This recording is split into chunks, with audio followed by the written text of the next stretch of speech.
Hello and welcome to Legal Insights with Mokua. I'm your host, Abigail Mokua, and this episode is sponsored by Onesome AI. This is episode 2 of the series where we explain legal concepts in under 10 minutes. Now, in this episode, we'll explain the inheritance rights of children born out of wedlock in Kenya. The Kenyan law has come a long way in protecting children, and when it comes to issues of inheritance, what does the law say? If you're born out of wedlock, do you still have rights and all that? This is what we'll dive into in this episode. We'll discuss these inheritance rights through a case law, and this case is the case of Fatuma Athman versus Ruth, Faith, and others. Now, this case made it all the way to the Supreme Court, so it was a pretty significant case. Now, the facts of the case, the court dispute revolved around inheritance rights within a Muslim family. Now, Salim, who was the deceased, was a Muslim man, and he was married under Islamic marriage to Fatuma, the appellant. Now, they had 4 children together, and there was no dispute as to the inheritance rights of these children. The deceased later began cohabiting, that was after the marriage, with Ruth, the first respondent, and during this cohabitation, they had 3 children. So, crucially, the Islamic marriage took place after these 3 children had already been born. Now, the deceased also cohabited with Malin, who's the third respondent, and subsequently celebrated an Islamic marriage with her. They had a son less than 6 months after the marriage. So, of course, this child was born out of wedlock before the marriage. So, Fatuma, the first wife, he argued that Ruth's children were born before her Islamic marriage, and therefore they were illegitimate under Islamic law and shouldn't inherit. She also argued the same for Malin's son. So, since they were not born in the confines of marriage, they are illegitimate, and under Islamic law, they don't really have rights. Now, they went to court, and the court had to determine one major issue. That is the interpretation of constitutional articles, Article 24.4 versus Article 27. Now, Article 24.4, it allows for the application of the Muslim law in certain matters, but Article 27 guarantees the right to equality and non-discrimination.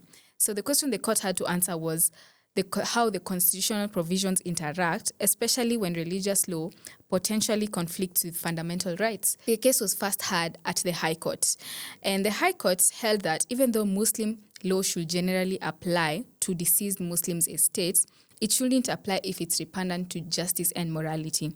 But they believe that if a Muslim man had a child, even if it was outside of marriage, that child should still be treated as a dependent and beneficiary of his estate, because a child shouldn't be punished or disadvantaged because of the parents' choices. So the High Court did hold that the children had a right to inherit the property just like all the other children. Now, they appealed. So at the Court of Appeal, the court reviewed the High Court's decision, and they agreed with the High Court, saying that denying children out of wedlock the right to inherit while allowing children born within the marriage to benefit would be unfair discrimination. They found that this went against Article 27, like denying the children would go against Article 27, and Article 53, the children's rights and the best interests of the child. So they decided that children of Ruth and Malin were entitled to benefit just as the other children were. Now, they appealed again to the Supreme Court, and upon thorough consideration, the Supreme Court delivered its final judgment, and it dismissed the appeal. They effectively upheld the decision of the High Court and the Court of Appeal.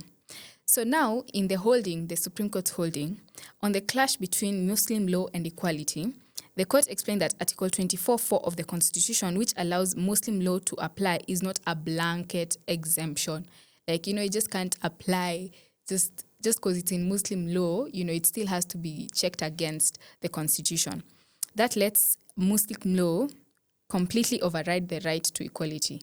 So they held that anytime Islamic law is applied in a way that might limit fundamental rights, it is to be strictly necessary, reasonable, and justifiable.